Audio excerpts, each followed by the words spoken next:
স্বাগতম জানাই। তো দেখুন, আপনারা অনেক দিন থেকে কমেন্ট করেছিলেন যে স্যার আমাদের 2024 জুলাইয়ে যে সিটেট অনুষ্ঠিত হয়েছিল তার প্রিভিয়াস ইয়ার কোয়েশন চাই, তার প্যাসেজগুলো আমরা চাই। তো আজকে আমরা এই যে জুলাই 2024, ঠিক আছে, জুলাই 2024 যে প্রশ্নগুলি আমাদের পরীক্ষায় এসেছিল, তো এই প্রশ্নগুলি আজকে আমরা এই ক্লাসে আমরা তার পেপার 1-এর ল্যাঙ্গুয়েজ 1 নিয়ে আলোচনা করব। পরবর্তী সময় আমরা পেপার 2, ল্যাঙ্গুয়েজ 1, ল্যাঙ্গুয়েজ 2 সবগুলো ডিসকাস করবো এক এক করে। তো আজকে প্রথমে আমরা এই সম্পূর্ণ প্রশ্নপত্র দেখতে পাচ্ছি। তো এই প্রশ্নপত্রের প্রথমে আমরা প্যাসেজগুলো দেখব। প্রথমে আমরা প্যাসেজটা দেখব, তারপর কবিতা দেখব, তারপর প্যাডাগজি। অর্থাৎ এই প্রশ্নপত্রের যে মোট 30টা প্রশ্ন রয়েছে, এই সম্পূর্ণ 30টা প্রশ্ন আজকে আমরা এই ক্লাসে সলভ করব। এবং প্যাসেজ প্যাসেজ থেকে কী ধরনের প্রশ্ন এসেছিল সেটাও দেখব, এবং আনসারগুলো আমরা অফিসিয়াল কিয়ের মতে আনসারগুলো আপনাদেরকে প্রোভাইড করব। তাই আনসার একটাও মিস্টেক থাকবে না, সবগুলো অথেন্টিক 100% কারেক্ট আনসার থাকবে। তাই শেষ পর্যন্ত দেখতে থাকুন এবং কী ধরনের প্রশ্ন এসেছিল সেটা আপনারা জেনে যান। তো সর্বপ্রথমে আমরা একটা প্যাসেজ দেখতে পাচ্ছি।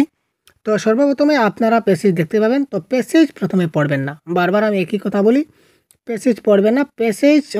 প্যাসেজ থেকে প্রথম প্রশ্নগুলো দেখে নেন। দেখুন, প্রথম প্রশ্নটা কী বলেছে দেখি। অধ্যাপক সরকারের পর্যবেক্ষণ অনুযায়ী কোন মন্তব্যটি সঠিক? ঠিক আছে, অধ্যাপক সরকার একজন ব্যক্তি ছিলেন, তার পর্যবেক্ষণ অনুযায়ী নিচের কোন মন্তব্যটি সঠিক? মন্তব্যগুলো একটু পড়ে নেই। 2 বাক্যের চেয়ে 1 বাক্যের প্রবাদ বেশি, 2 বাক্যের চেয়ে 3 বাক্যের প্রবাদ অনেক বেশি, 1 বাক্যের চেয়ে 3 বাক্যের প্রবাদ সামান্য বেশি, 1 বাক্যের চেয়ে 2 বাক্যের প্রবাদ বেশি। তো এই ক্ষেত্রে কোয়েশ্চন নাম্বার 91 যে বলেছে, তো 91 বলার ক্ষেত্রে আমরা একটু প্যাসেজে যাই। এখানে দেখুন, এখানে প্যাসেজে আপনারা গেলে ক্লিয়ার দেখতে পাবেন। সমকালীন বাংলার অন্যতম শ্রেষ্ঠ ভাষাবিজ্ঞানী পবিত্র সরকার, এখানে সরকারের কথা বলা হয়েছে, সরকারকে বলেছিলেন প্রবাদ হচ্ছে লোক অভিজ্ঞতা এবং লোকদর্শনের একটা সংহত এবং সুন্দর ভাষাগত রূপ, যা প্রায় একটি মাত্র বাক্যের হয়, কখনো 2টি বাক্যের হয়, কদাচিৎ 2টির বেশি বাক্য হয়। মানে এখানে একটি জিনিসটা দেখুন, প্রবাদ হচ্ছে একটি বাক্যের, প্রবাদ 1 বাক্যের হয়, কিন্তু 2 বাক্যের হয়, যেটা কখনো কখনো 2 বাক্যের হয়, কিন্তু প্রবাদ প্রায় মানে ম্যাক্সিমাম সময় প্রবাদ একটি মাত্র বাক্যের হয়। তো প্রবাদ একটি মাত্র বাক্যের হয়, সেটা আমরা কোথায় দেখি? এই দেখুন, প্রবাদ হচ্ছে কি 2 বাক্যের চেয়ে 1 বাক্যের প্রবাদ বেশি, এটা হবে কারেক্ট আনসার। ঠিক আছে, কারণ বলেছে কি 2 বাক্য হয়, কোনো কোনো সময় হয়, কিন্তু প্রায় সব সময় বা বেশিরভাগ সময় আমরা 1 বাক্যের প্রবাদ দেখতে পাই। সুতরাং 2 বাক্যের চেয়ে 1 বাক্যের প্রবাদ অনেক বেশি। ঠিক আছে, অপশন আমরা দেখলাম, কারেক্ট আনসার অপশন নাম্বার 1। তারপর দেখি কোয়েশ্চন নাম্বার 92। একদম প্যাসেজে ধরে ধরে আপনাদের আনসারগুলো দেখিয়ে দেব, কোথা থেকে কোন প্রশ্ন এসেছিল, আপনারা আনসারটা কী করে করবেন, সবগুলা ডিটেলস আজকে আমরা দেখাবো, একদম লাইভ দেখতে পাচ্ছেন। সুতরাং সাথে থাকুন শেষ অবধি। আভানকের সঙ্গে শ্রী সরকার কথিত গদ্য নির্ভর ভাগধারার পার্থক্য কোথায়? তো শ্রী সরকার মানে এই যে অধ্যাপক সরকার বলতে শ্রী সরকারের কথা বলা হয়েছে, শ্রী সরকার মানে অধ্যাপক সরকার। তো সেই অধ্যাপক সরকারের যে কথিত গদ্য নির্ভর ভাগধারা, এই গদ্য নির্ভর ভাগধারা পার্থক্য কোথায়? উপদেশ বাক্যের অস্তিত্বে, সাধারণ সত্যের অস্তিত্বে, সংহতি বা সংক্ষিপ্তির অস্তিত্বে, নাকি অভিজ্ঞতার অস্তিত্বে? তো কোয়েশ্চন নাম্বার 92 আমরা যখন দেখব, এই দেখুন, এখানে বলেছে গদ্য নির্ভর ভাগধারা, আমরা গদ্য নির্ভর ভাগধারায় ছিলাম, তাই তো। তো গদ্য নির্ভর ভাগধারায় কোনো প্রচ্ছন্ন উপদেশ, কর্তব্য, অকর্তব্য, নির্দেশ বা তেমনি কোনো পার্থিব আভাস থাকে না, এমনই মত অধ্যাপক সরকারের। তো পার্থক্য বলতে এখানে এই যে এখানে প্রচ্ছন্ন, উপদেশ, কর্তব্য, অকর্তব্য, কোনো পার্থিব প্রজ্ঞা, এগুলো থাকছে। তো উপদেশ, কর্তব্য আর প্রজ্ঞা, এখানে কোনটা রয়েছে আমাদের অপশনে দেখি। আমাদের অপশনে দেখুন উপদেশ রয়েছে, তার মানে এখানে উপদেশ হবে কারেক্ট আনসার। আবার দেখুন গদ্য নির্ভর বাগধারার পার্থক্য কোথায়, এই দেখুন গদ্য নির্ভর বাগধারার কোথায় গেল ভাই, এইবার তো দেখলাম যে, এই দেখুন গদ্য নির্ভর বাগধারায় উপদেশ, কর্তব্য, অকর্তব্য, তার মানে উপদেশটা এখানে আছে। তো গদ্য নির্ভর বাগধারার ক্ষেত্রে পার্থক্য আমরা উপদেশের ক্ষেত্রে দেখতে পাই। সুতরাং option number 1 is the right answer. ভাষা বিজ্ঞানী রামাপ্রসাদের কথা অনুযায়ী, রামাপ্রসাদ দে একজন ব্যক্তি ছিলেন ভাষাবিজ্ঞানী, উনি কি বলেছিলেন যে প্রবাদ ও প্রবচন আলাদা, বাগধারা প্রবাদ ও প্রবচন সব এক। ঠিক আছে, বাগধারা প্রবাদ প্রবচন সব আলাদা আলাদা, বাগধারা এবং প্রবাদ আলাদা। এবার দেখি আমরা রামপ্রসাদ সেনের উক্তি। তো রামপ্রসাদ দে, দুঃখিত, এই দেখুন রামপ্রসাদ দে। তো রামপ্রসাদ দে বলেন পূর্ণবাক্যের প্রবাদ সেন্টেন্স বা প্রোভার্বাল ফ্রেজ যাকে বাগধারা বা প্রবচন বলা হয়। অর্থাৎ এখানে দেখুন প্রবাদ মানেই হচ্ছে বাগধারা বা প্রবচন। অর্থাৎ তিনি বলেছিলেন এখানে বা দেওয়া আছে, তার মানে প্রবাদ মানেই হচ্ছে বাগধারা, আর বাগধারাই মানে হচ্ছে প্রবাদ প্রবচন। তো ওনার রামপ্রসাদ দের কথা অনুযায়ী আমরা বুঝলাম যে প্রবাদ, বাগধারা এবং প্রবচন সবগুলো এক জিনিস, ডিফারেন্স নয়। কারণ এখানে বলা হয়েছে ক্লিয়ার, দেখুন পূর্ণবাক্যের প্রবাদ অর্থাৎ সেন্টেন্স যাকে আমরা বাগধারা বা প্রবচন বলি। তার মানে যে জিনিসটা প্রবাদ ওই জিনিসটাই বাগধারা, ওই জিনিসটাই প্রবচন। প্রবাদ, প্রবচন, বাগধারা সব সমান, সেখানে কোনো পার্থক্য নেই। তো এখানে কারেক্ট আনসার আমাদের কোয়েশ্চেন নম্বর 93 কারেক্ট আনসার হবে বাগধারা, প্রবাদ, প্রবচন সব এক জিনিস, অ্যাকর্ডিং টু রামপ্রসাদ দে। ঠিক আছে ভাই, ক্লিয়ারলি আমরা দেখলাম, পেসিজে আপনারাও আমাদের সঙ্গে দেখলেন তো। এবার দেখি গদ্যাংশটির মূল উদ্দেশ্য। প্রবাদের বৈচিত্র্য নির্ধারণ, প্রবাদের সংজ্ঞা নির্ধারণ, প্রবাদের প্রয়োজনীয়তা নির্ধারণ, তারপর হচ্ছে প্রবাদের উৎস নির্ধারণ। তো এখানে দেখুন প্রবাদে আমরা একটা জিনিস একটু ভালো করে একটু লক্ষ্য করুন, প্রবাদে বলেছি পেসিজে, এখানে দেখুন বলেছে প্রবাদ হলো, তার মানে প্রবাদের একটা ডেফিনেশন দেওয়া হয়েছে। এখানে আবার দেখুন রামপ্রসাদ দের প্রবাদ বিষয়ে তিনি যে সংজ্ঞা দিয়েছিলেন এটা এইভাবে। ঠিক আছে, আবার আভানক এখানে আরেক ধরনের প্রবাদের সংজ্ঞা দিয়েছিলেন। তার মানে বিশিষ্টজন, অনেক ভাষাবিজ্ঞানী অনেকভাবেই এই প্যাসেজে কিন্তু সেই প্রবাদের সংজ্ঞা নিয়ে আলোচনা করেছিলেন। তার মানে এটা কারেক্ট আনসার হবে, গদ্যাংশটির মূল উদ্দেশ্য হচ্ছে প্রবাদের সংজ্ঞা নির্ধারণ করা। ঠিক আছে, তো কারেক্ট আনসার অপশন নাম্বার 2, প্রবাদের সংজ্ঞা নির্ধারণ করা হবে কারেক্ট আনসার। তো কোয়েশ্চন নম্বর 95, উদ্ধৃত গদ্যাংশটি আঞ্চলিক প্রবাদ সম্পর্কিত একটা গ্রন্থের সমালোচনা, বিজ্ঞাপন, পাঠ্য প্রতিক্রিয়া নাকি ভূমিকা। অর্থাৎ এই যে প্যাসেজটা দেখতে পাচ্ছি, এই যে প্যাসেজ, তো এই প্যাসেজটা যদি আমরা একটা গল্পের মধ্যে ইনক্লুড, একটা গ্রন্থের মধ্যে যদি ইনক্লুড করি, তাহলে এই যে প্যাসেজটা আমাদের গ্রন্থের সবার প্রথমে থাকবে, প্রথমে থাকা মানে ভূমিকা, প্রথমে থাকবে নাকি উপসংহার থাকবে নাকি মধ্যখানে থাকবে, কোথায় থাকবে। তো দেখুন এখানে প্রবাদের সংজ্ঞা বলেছে, সংজ্ঞা, ডেফিনেশন বা মিনিং, এই জিনিসগুলো কিন্তু সবসময় কোথায় থাকে, ভূমিকায় থাকে। আমরা ভূমিকায় সবসময় যে জিনিস নিয়ে আলোচনা করা হয় সেই জিনিসটা আসলে কি তার একটা সম্পূর্ণ একটা ধারণা আমরা পেয়ে যাই ভূমিকা থেকে। তো এটা বলেছে এখানে, এটা আমাদের ভূমিকায় থাকবে। এই প্যাসেজটা যদি একটা গ্রন্থ থাকে তাহলে সেটা আমাদের ভূমিকায় থাকছে। গরজে গয়লা ঢেলা বয় এর নিকটতম প্রবাদ প্রবচন। তো প্রবাদ প্রবচনগুলো আপনারা প্যাসেজে পাবেন না, এগুলো বাংলা ব্যাকরণের অংশ, তো ব্যাকরণগুলো আপনাকে দেখতে হবে। তো এখানে গরজে গয়লা ঢেলা বয়, এটার নিকটতম প্রবাদ প্রবচন কোনটি হবে? এটা কারেক্ট আনসার হবে ঠেলার নাম বাবাজি। গরজে গয়লা ঢেলা বয়, অর্থাৎ এটার যা মিনিং দাঁড়ালো ঠেলার নাম বাবাজি, এটারও অর্থাৎ বিপদে পড়লে বোঝা যায়। ঠিক আছে, তার দুটারই মোটামুটি সেম অর্থ বোঝাচ্ছে। তা অধিকাংশে রূপক এবং মেটাফোর জাতীয় অলঙ্করণ। এখানে রূপক বলতে কী বোঝায়? রূপক বলতে রূপক যে অলঙ্কারের কথা বলা হয়েছে, আমরা বাংলা ব্যাকরণের একটা অংশ। তো রূপক অলঙ্কার বলতে আমরা কি বুঝি? কোয়েশ্চন নম্বর 97, এটা কারেক্ট আনসার হবে একটি রূপের ওপর অন্য রূপের আরোপ করা। ঠিক আছে, আকাশের চাঁদ যেন ঝলসানো রুটি। ঠিক আছে, চাঁদের সঙ্গে রুটির তুলনা করা হয়েছে, অর্থাৎ চাঁদের সৌন্দর্য, চাঁদের রূপকে রুটির রূপের সঙ্গে তুলনা করা হয়েছে। ঠিক আছে, মুখ চন্দ্রের ন্যায়, ঠিক আছে, চন্দ্রমুখ, এই ধরনের আর কি। তারপর দেখিন ভাষা বিজ্ঞানী পবিত্র সরকারের মত অনুযায়ী প্রবাদের বিভিন্ন বৈশিষ্ট্যের মধ্যে থাকে। তো ভাষাবিজ্ঞানী পবিত্র সরকারের মত অনুযায়ী প্রবাদের বিভিন্ন যে বৈশিষ্ট্যের মধ্যে কী থাকছে? অলঙ্করণহীন ব্যবহারিকতা, স্টাইলহীন ওজনহীন স্ট্র্যাটেজি নাকি অলঙ্করণযুক্ত সৌন্দর্য। এখানে কোয়েশ্চেন নম্বর 90 আমরা যদি দেখি, একটু দেখতে হবে।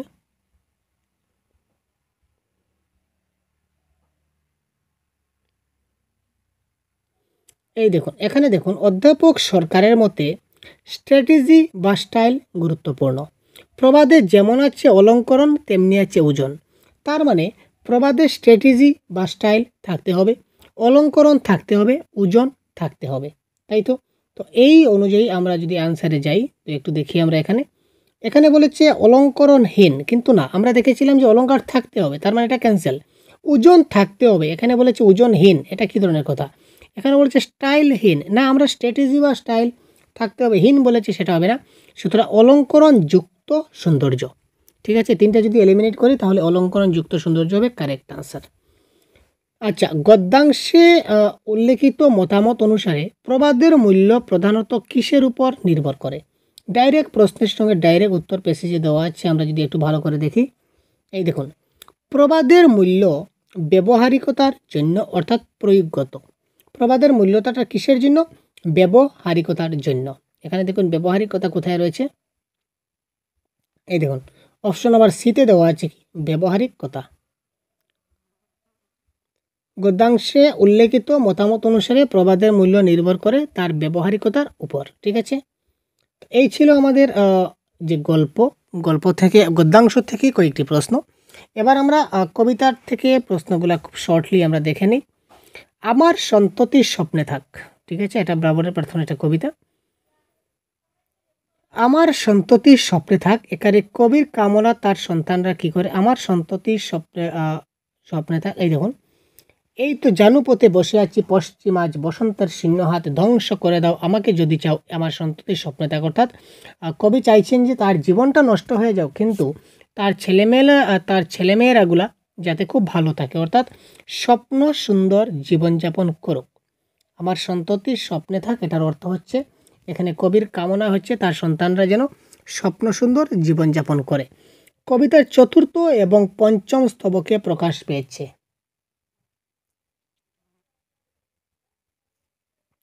কি প্রকাশ পেয়েছে আমরা দেখি, চতুর্থ এবং পঞ্চম স্তবক।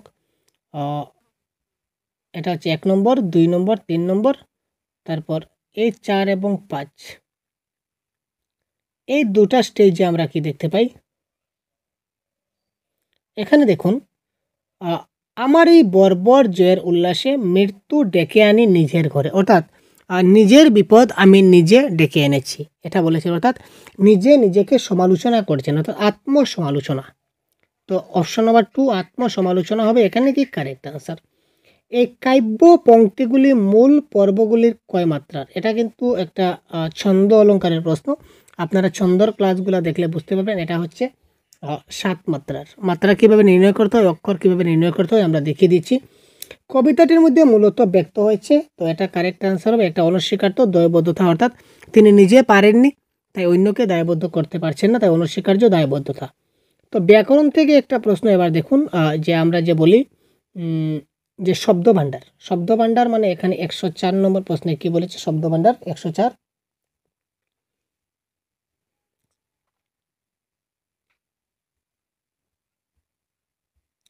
আচ্ছা, উল্লাস শব্দটা হচ্ছে তৎসম শব্দ, আমরা জানি। এক একটা করে আমরা টার্গেট রাখি। উল্লাস যেটা শব্দ, উল্লাস শব্দটা হবে আমাদের তৎসম শব্দ। তার মানে সি এর লগে 2 ম্যাচ খাচ্ছে, তো C4 C1 C4 কেটে দিলাম, অর্থাৎ option number 1 is the right answer. এখানে দেখুন 1-এর 3, তার মানে জানু শব্দটা হচ্ছে তদ্ভব শব্দ, ঠিক আছে। তারপর শহর শব্দটা হচ্ছে বিদেশি শব্দ, আর ঝলসানি শব্দটা হচ্ছে দেশি শব্দ। তো কিভাবে দেশি বিদেশি তৎসম অর্ধতৎসম এবং তদ্ভব শব্দ চেনার উপায়, কিছু শব্দ চেনার উপায় শর্ট ট্রিক্স আমি দিয়ে দিয়েছি, আমাদের চ্যানেলে ক্লাস আছে, আপনারা দেখে নিতে পারবেন। শব্দ দেখা মাত্র আপনারা বুঝতে পারবেন যে এটা দেশি না বিদেশি, নাকি তৎসম তদ্ভব নাকি অর্ধতৎসম। তো এই ধরনের ট্রিক দিয়ে দিয়েছি, সেটা দেখে নেবেন। আচ্ছা, কবিতাটির মধ্যে প্রকাশ পেয়েছে, তো কবিতাটির মধ্যে কিসের প্রকাশ পেয়েছে? তো এটা কারেক্ট আনসার হবে বর্তমান প্রজন্মের অবক্ষয়। আচ্ছা ঠিক আছে, এবার আমরা কবিতা গেল, প্যাসেজ গেল 15 মার্ক। এবার আমরা চলে আসি নেক্সট 15 মার্কের আমাদের যে প্যাডাগজি সেকশন রয়েছে। তো এই প্যাডাগজি সেকশনের যে প্রশ্নগুলো রয়েছে, এই প্রশ্নগুলো এবার আমরা ডিসকাস করব। দেশ হচ্ছে এমন এক ধরনের শিখন যেখানে একটি শিশুকে বুদ্ধি বৃত্তি যুক্তি বৃত্তির মতো উচ্চস্তরীয় মানসিক প্রক্রিয়াগুলিকে ব্যবহার করতে হয়। অর্থাৎ এমন একটা জিনিস যেখানে দেখুন এখানে পেশি সঞ্চালন দক্ষতা বলেছে। তো পেশি সঞ্চালন দক্ষতা বা ফাইন মোটর স্কিল মানে শিশুরা যে পেন্সিল ধরা শিখে বা কলম ধরা শিখে, এখানে সে যেভাবে আঁকিবুকি কাটাকাটি করে এই জিনিসটা বলা হয়। তো এটা কিন্তু আসলে হচ্ছে না, এটা কেন বলা হচ্ছে উচ্চস্তরীয় মানসিক প্রক্রিয়া। তার মানে একটা কারেক্ট আনসার হবে এখানে কনসেপ্ট বা ধারণা শিখন। কেননা যে জিনিসের আপনার কনসেপ্ট যত ভালো আপনি বুঝতে পারবেন, ভালো শিখতে পারবেন, তার যেটা মানসিক প্রক্রিয়া কনসেপ্ট যদি ভালো করে জানেন, তাহলে সেই জিনিসটা আপনার অনেক বেশি কাল যাবৎ সেটা আপনার মাথায় থাকবে, যেটা আপনার শিশুকে, একজন শিশুকে বা আপনাকে বুদ্ধিবৃত্তি বা যুক্তিবৃত্তির মতো করে তুলবে।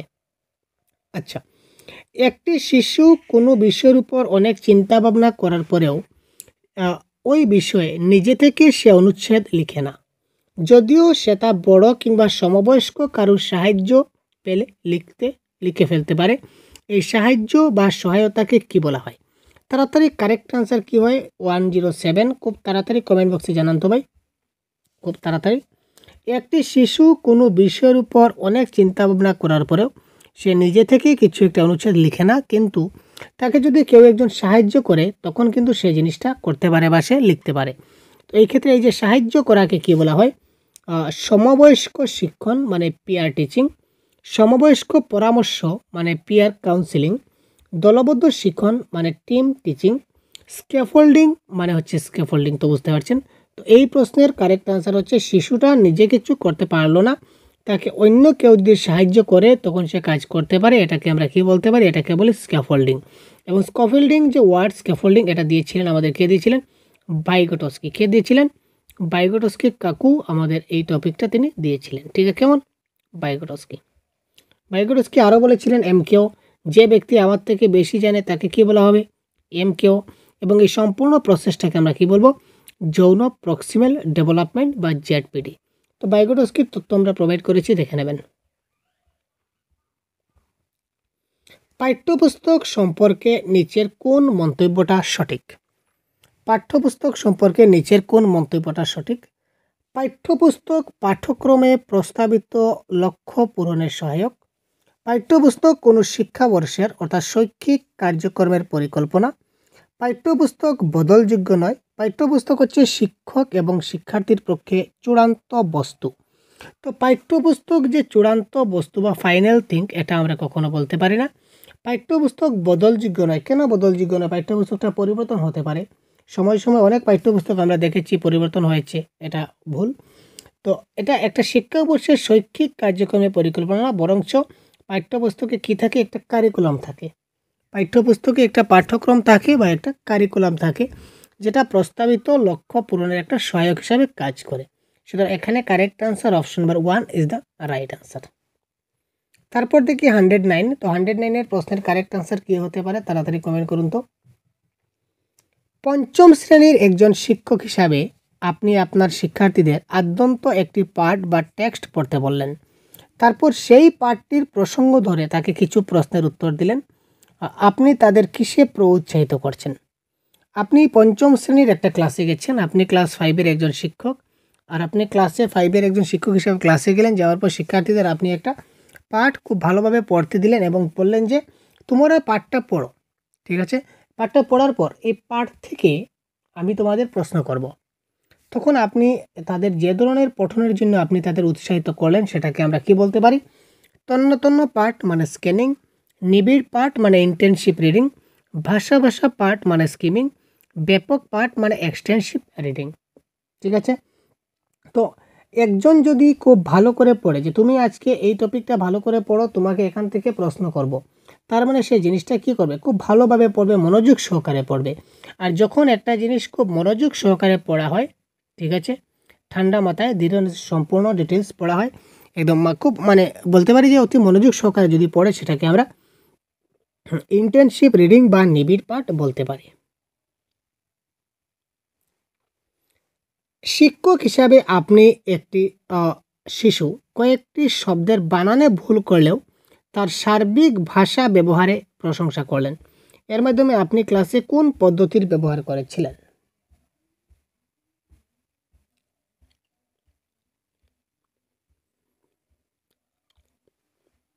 তো সিটেট পরীক্ষার যে বাংলা ভাষার ক্লাস, এটা আমাদের প্রাইভেট ক্লাসও চলছে এবং প্রত্যেকটা ক্লাসের পিডিএফ আমরা আপনাদেরকে প্রোভাইড করে দিচ্ছি। বাংলা ভাষার সম্পূর্ণ স্টাডি ম্যাটেরিয়ালস আমাদের কাছে রয়েছে বা প্রতিদিন আমাদের মক টেস্ট হচ্ছে। আপনারা যদি এখনও আমাদের মক টেস্ট গ্রুপে জয়েন করতে চান তাহলে আপনারা এই স্ক্রিনে দেওয়া হোয়াটসঅ্যাপ নম্বরে যোগাযোগ করতে পারেন। সেটা স্বল্প ব্যয় সাপেক্ষ, কিছু সামান্য একটা আপনাদের পে করতে হবে, তারপর আমরা আপনাদেরকে সেই সুযোগ সুবিধা দিতে পারবো এবং প্রত্যেকটা ক্লাসের যে পিডিএফগুলো আপনারা পেতে পারবেন এবং মক টেস্ট দিতে পারবেন এবং প্রাইভেট ক্লাসও আমাদের চলছে, আপনারা অংশগ্রহণ করতে পারবেন। ঠিক আছে, সম্পূর্ণ বাংলা ভাষার সম্পূর্ণ কোর্স আমরা কভার করছি। মোটামুটি কভার কোর্স হয়ে গেছে, এবার আমরা একবার রিভাইজ দিয়ে দেব। ঠিক আছে, তো যদি জয়েন হতে চান তাহলে অবশ্যই জয়েন করবেন, আপনারা পুরানো ক্লাসগুলো দেখতে পারবেন। নতুন করে যে ক্লাসগুলো করব সেগুলো আপনারা পেয়ে যাবেন। তো এবং গতকালকে আমি একটা ক্লাস দিয়েছিলাম, এটা বাংলা প্যাডাগজির একটা ডিটেলস ক্লাস, আপনারা দেখে নেবেন। একটা ক্লাস আমরা প্রোভাইড করেছি।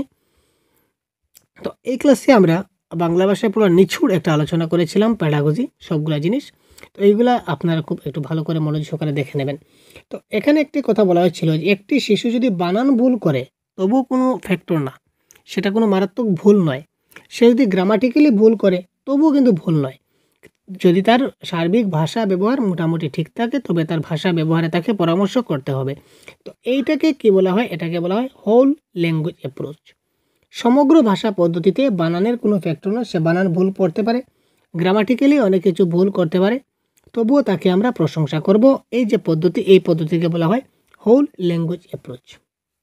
ভাষা অর্জন তখনই হয় যখন কি হয়, একটা শিশুর ভাষা অর্জন তখনই 100% সাকসেস হবে। কখন হবে?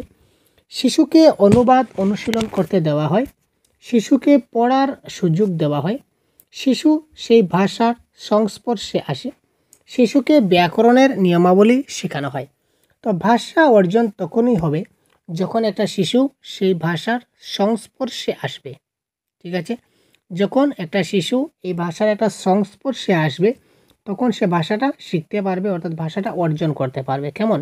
কারণ শিশুটা যদি যে ভাষা অর্জন করি অ্যাকোয়ার্ড ল্যাঙ্গুয়েজ, এটা আমাদের L1 বা মাতৃভাষাকে আমরা কি করি? অ্যাকোয়ার করি। তো মাতৃভাষাকে আমরা অ্যাকোয়ার তখনই করব যখন আমরা মাতৃভাষার সংস্পর্শে থাকব।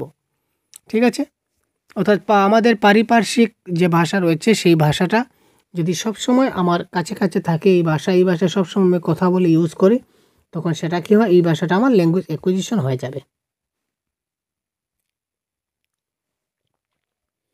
ভাষা শিক্ষককে অবশ্যই শিক্ষার্থীদের মুক্ত লিখনের অগ্রগতি সাধনে সহায়তা করা উচিত।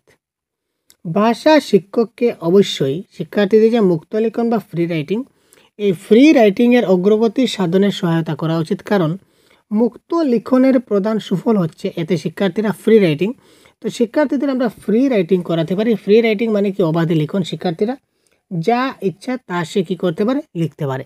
তো শিক্ষার্থীদের যে যা ইচ্ছা তা যদি আমরা লিখতে দিই তবে আমাদের লাভ হয়। এক্ষেত্রে কী লাভ হয় দেখি? লেখা বা না লেখার স্বাধীনতা পায়, বেশি লিখতে বা নিখুঁতভাবে লিখতে হবে বলে অনুভব করে না, তাদের মাতৃভাষার বৈশিষ্ট্যগুলি লিখিত ভাষায় সাঙ্গীকৃত করতে পারে, সাবলীল এবং সৃজনশীলভাবে লিখতে প্রোৎসাহিত হয়। তো সৃজনশীল ওয়ার্ড যেটা দেখতে পাচ্ছেন, সাবলীল, সৃজনশীল, এটা হচ্ছে মোস্ট পজিটিভ ওয়ার্ড। তো পজিটিভ ওয়ার্ডগুলি দেখে কিন্তু আমাদের টার্গেট করতে হবে এবং এগুলিকে আমাদের কিওয়ার্ড হিসাবে ধরে কাজ করতে হবে।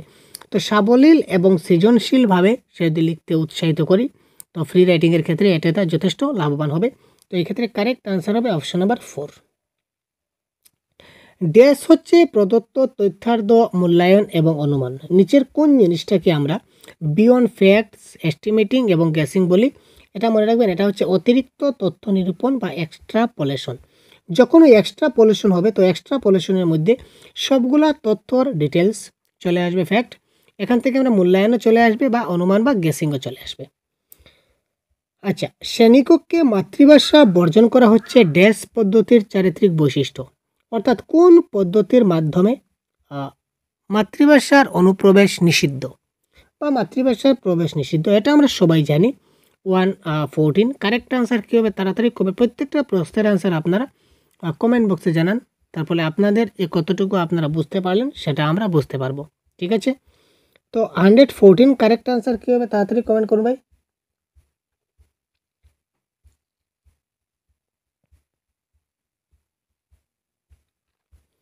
তো এই প্রশ্নের কারেক্ট অ্যান্সার হবে ডাইরেক্ট মেথড, প্রত্যক্ষ পদ্ধতি। তো ডাইরেক্ট মেথডে যা আছে, যে পদ্ধতিতে আছে, যে ভাষা আছে ওই ভাষা আমরা শেখাবো, সেখানে মাতৃভাষায় আমরা কোনোভাবে তাকে শেখাতে পারি না। সুতরাং ডাইরেক্ট মেথডে মাতৃভাষা বর্জন করা হয়। ভাষা শিখনে নির্ণায়ক অভিক্ষার উদ্দেশ্য, অর্থাৎ যদি ডায়াগনস্টিক টেস্ট করতে হয়, ডায়াগনস্টিক টেস্ট যদি করতে হয় তো ডায়াগনস্টিক টেস্টের উদ্দেশ্য কী? পিটিএম বা প্যারেন্ট টিচার মিটিংয়ে মা বাবাকে শিশুদের সম্পর্কে জানানো এবং তাদের প্রতি মনোযোগ হতে বলা, শিক্ষার্থীদের বিষয়বোধের ফাঁকগুলিকে বুঝতে পারা এবং উপযুক্ত নিরাময়মূলক পদক্ষেপ ব্যবহার করা। কারেক্ট আনসার পেয়ে গেছি। তো আমরা ডায়াগনস্টিক টেস্ট আমরা তখনই করব, বা যেটা আমাদের কারণ অনুসন্ধান, ডায়াগনস্টিক টেস্টের বাংলা হচ্ছে কারণ অনুসন্ধান পরীক্ষা। তো কারণটা আমরা তখনই কারণ অনুসন্ধান পরীক্ষা করব যখন দেখব যে সেই জিনিসগুলো পারছে না।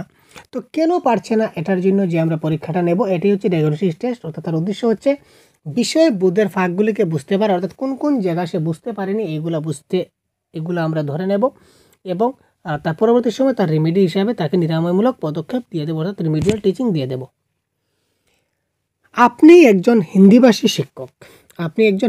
শিক্ষক, কিন্তু আপনাকে পাঠানো হয়েছে পাঞ্জাবের একটি প্রাথমিক বিদ্যালয়ে। দেখুন খেলা কীরকম ঘুরছে। আপনি একজন হিন্দিভাষী শিক্ষক, কিন্তু আপনাকে পাঠানো হচ্ছে পাঞ্জাবের একটা প্রাথমিক বিদ্যালয়ে। যেহেতু আপনি স্থানীয় ভাষাটি জানেন না, সেহেতু এই ক্ষেত্রে আপনার কী উচিত? শিশুদের ভাষাটিকে সম্পদ হিসাবে ব্যবহার করা এবং শিক্ষাদান শুরু করে দেওয়া, ইংরেজির মাধ্যমে যোগাযোগ করা, সংশ্লিষ্ট গোষ্ঠীকে হিন্দি শেখার জন্য প্রণোদিত করা, অবিলম্বে কোনো হিন্দিভাষী অঞ্চলে বদলির চেয়ে আবেদন করা। এই ক্ষেত্রে দেখুন, হিন্দিভাষী শিক্ষক আমরা কখনো আপনি একজন হিন্দিভাষী শিক্ষক, আপনাকে যদি পাঞ্জাবে যদি অ্যাজ এ টিচার অ্যাপয়েন্ট করা হয়, আপনি কি সঙ্গে সঙ্গে কি ট্রান্সফারের জন্য কি আপনি কি আবেদন করবেন? কখনোই না, ট্রান্সফারের জন্য আবেদন করব না। এখানে হিন্দি ভাষার জন্য ছাত্রদের উৎসাহিত করব, যদি তারা হিন্দি শিখতেই পারে না আদৌ। ইংলিশ তো কোথায় আসছে না, অর্থাৎ এখানে কারেক্ট আনসার হবে রিসোর্স মানে সম্পদ, সেটা হবে মোস্ট পজিটিভ ওয়ার্ড। যে ভাষাটা এখানে রয়েছে ওই ভাষাকে সম্পদ হিসাবে আপনি গ্রহণ করবেন এবং শিক্ষাদান শুরু করবেন। যখন বলা হয় ভাষা যথেচ্ছ, তখন তার অর্থ কি দাঁড়ায়? ভাষা যথেচ্ছ, এটা কারেক্ট অ্যান্সার হবে ভাষার শব্দ এবং অর্থের মধ্যে কোনো অন্তর্নিহিত সম্পর্ক নাই। অর্থাৎ একটা শব্দ যেটা হয়তো বাংলায় যদি আমরা বলি তাহলে সেটা খুব একটা খারাপ শব্দ বোঝাবে। অর্থাৎ একটা শব্দ, সেই শব্দ ধরে নিন খ, যেমন খর, জাস্ট ফর এক্সাম্পল খটা বাংলা ভাষায় ধরে নিন একটা গালি, ধরে নিন একটা নেগেটিভ সেন্সে ইউজ হচ্ছে এই শব্দটা, নেগেটিভ সেন্টেন্স।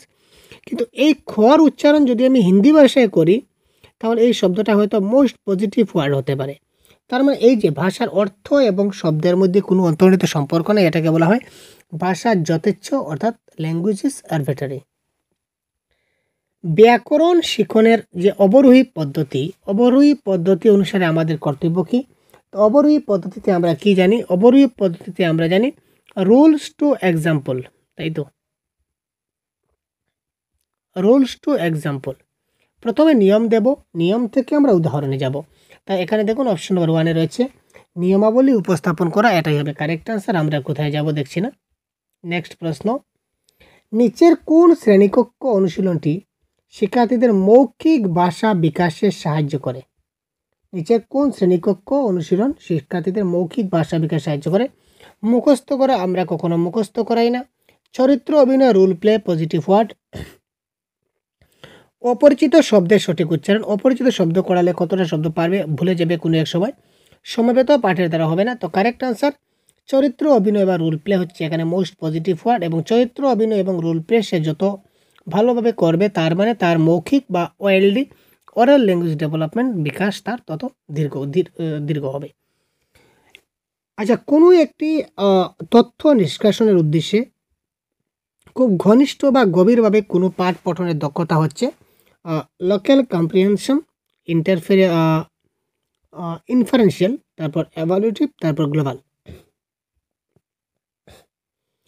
তো কোনো একটা তথ্য, একটা পার্টিকুলার ডাটা, যে কোন সময় পাঠটা হচ্ছে, এখানে কি নাম রয়েছে, কি দাম রয়েছে, তার কি রয়েছে, অর্থাৎ পার্টিকুলার কোনো জিনিস যদি আমরা খুঁজতে যাই, খোঁজার জন্য যদি আমরা গভীরভাবে পাঠ করি, এটাকে বলা হবে লোকাল কম্প্রিহেনশন।